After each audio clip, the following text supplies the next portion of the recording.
For today's recap, ang movie title ay Lagaslas. Nagsimula ang kwento isang umaga sa isang magandang nayon. Maliligo na sana si Loleng, ngunit nalaman niyang walang tubig sa banyo, at nagpasya siyang tawagin ang kanyang anak para magigib ng tubig. Gayunpaman, hindi tumugon ang kanyang anak dahil nasa kwarto ito at busy sa pagpapatangkad. Sumigaw si Loleng at nagmadaling lumabas si Edmar, dahil galit na ang kanyang ina at kinondena ang kanyang mga aksyon. Tiningnan niya ang gripo ng tubig at nalaman niyang mahina nga ang tulo nito. Kumuha siya ng piraso ng goma para higpitan ang hose ng tubig, ngunit patuloy pa rin nagagalit si Loleng dahil sa bagal ng kanyang kilos. Frustrated, sinundan ni Edmar ang hose ng tubig para hanapin kung saan nanggagaling ang pagtagas. Sa kanyang paglalakad, napadpad siya sa isang banyong gawa sa nipahat.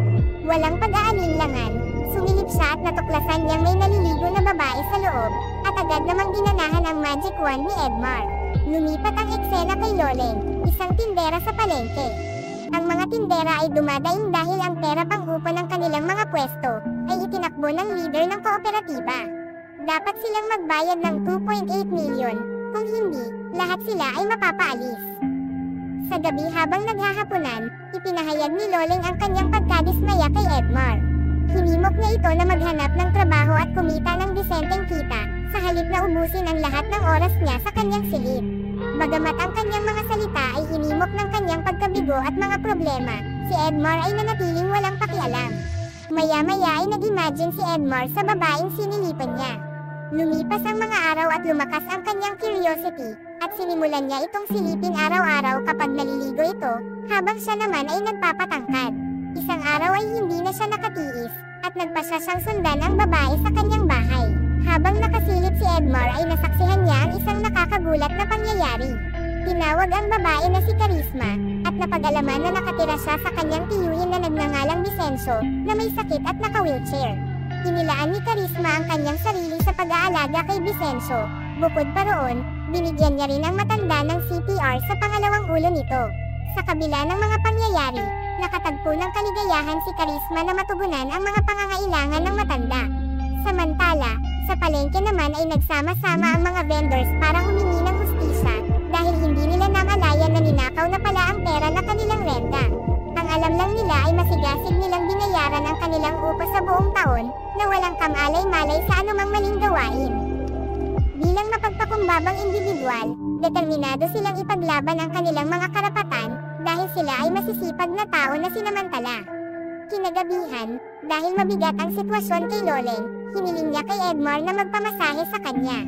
Sinabi niya na sumasakit ang kanyang ulo dahil sa mga problema sa palengke.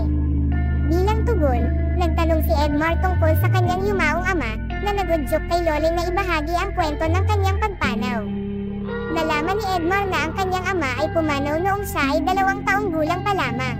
Sa kabila ng kalungkutan ng paksa, nakatagpo ng ginhawa si Loleng sa paggunita sa kanyang yumaong asawa. Lumipas ang mga araw, tila lalong nahumaling si Edmar kay Charisma. Habang busy si Charisma sa pagligo, si Edmar naman ay busy din sa paglalato-lato. Habang kumikilos, aksidenteng gumuho ang nipahat. Nagpanik si Edmar at ikinatuwiran niya na hinahanap niya ang kanyang kambing. Gayunpaman, hindi inosenteng babae si Charisma at alam niya ang ginagawa ni Edmar. Imbes na magalit, niyaya ni Charisma si Edmar na sila naman ang maglaro ng lato-lato. Dahil hindi 2 beses dumarating ang pagkakataon, kaagad na naglunsad ng kwiti si Edmar sa bulkang taal ni Charisma. Sa gabi, palagi ang makikita si Edmar na may hindi mapunit na mga ngiti, habang kumakain kasama ang kanyang ina.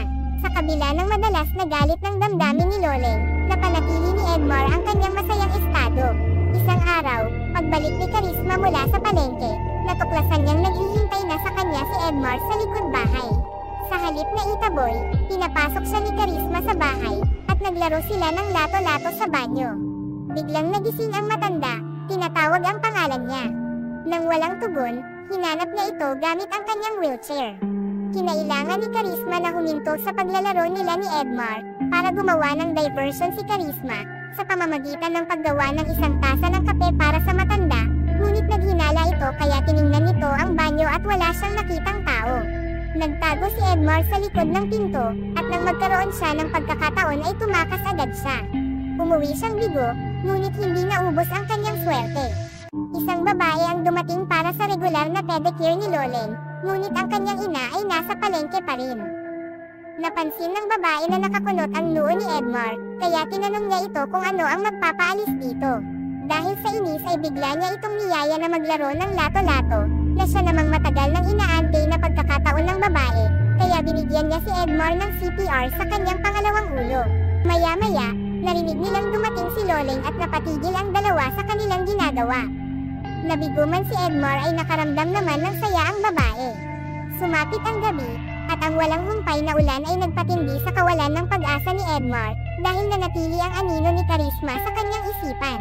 Hindi makatiis, sinuot niya ang kanyang jacket at nagmadaling pumunta sa bahay ni Charisma. Pagdating doon, natuklasan niyang nag-e-enjoy si Charisma kasama ang matanda. Matindi ang mga galawan niya, naiwan ang matanda na umiiling sa alapaap. Kontentong ngumiti si Edmar, alam na alam niya ang kasiyahang natamo niya sa piling ni Charisma. Dahil sa edad ng matanda ay mahina ang kanyang tibay, at kalaunan ay napagod kaya nakatulog. Nagbigay ito ng gininto ang pagkakataon para tuklasin naman ni Edmar ang paraiso ni Charisma. Palihim na sumenyas ito sa kanya mula sa likuran, at walang pag-aalinlangan, sinamantala nila ang sandaling iyon, lalo na't gusto niya rin ang gusto ni Edmar. Sa pag-uwi ni Edmar mamaya, natuklasan niya si Loleng na naghihintay sa kanya, dahil bihira para sa kanya na lumabas sa kalagitnaan ng gabi. Kinabukasan, binisita ng kilalang si Attorney Acosta ang bahay ni Vicencio. Tinalakay nila ang kanyang last will and testament, partikular ang tungkol sa legacy na inilaan niya para kay Charisma. Lumalabas, ang tunay na ama ni Charisma ay kaibigan ni Vicencio mula pagkabata. Nang mad-edo ang kanyang mga magulang sa isang aksidente, sinalo ni Vicencio ang responsibilidad na alagaan siya. Dahil hiwalay na si Vicencio sa kanyang asawa, namuhay silang dalawa kahit na hindi sila magkadugo. Sa hapon ay sumulpot si Charisma sa harap ng bahay ni Edmar.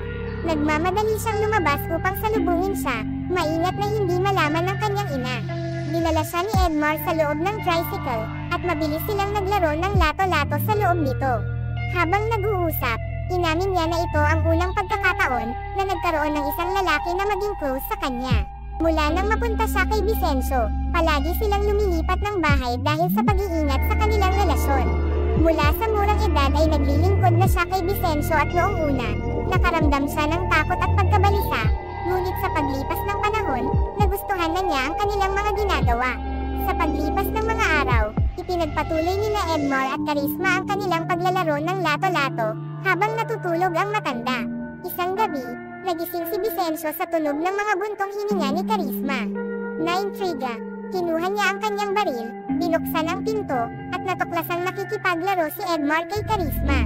Mabilis na tumakas si Edmar, at humingi ng paumanhin si Charisma sa matanda sa kanilang ginawa. Iminungkahi ng matanda na kung gusto niyang makasama si Edmar, umalis na lang siya kaysa magpanggap. Gayunpaman, hindi pa handa si Charisma para doon. Humingi siya ng tawad at nangako sa matanda na hindi na ito mauulit.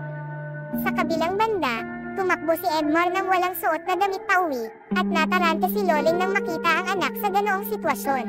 Kinabukasan, hindi pa rin sumuko si Edmar, bumalik siya sa bahay ni Charisma at nasaktan siya nang makitang naglalaro ng masaya ang dalawa.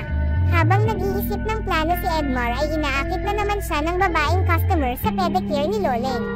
Gayunpaman, dahil kay Charisma lang ang puso ni Edmar, muli niyang tinanggihan ang babae. Sumapit ang gabi, at palihim na pumasok si Edmar sa bahay ni Charisma na may hawak na itak, na parang wala sa tamang pag-iisip. Puno ng galit, tumuloy siya sa silid ni Vicencio at inatake siya. Biglang dumating si Charisma at agad na pinaputukan ang baywang ni Edmar. Malakas ang mga sigaw ni Charisma dahil hindi na nailigtas si Vicencio. Sa estado na hindi makapaniwala, lumabas siya ng bahay at humingi ng tulong.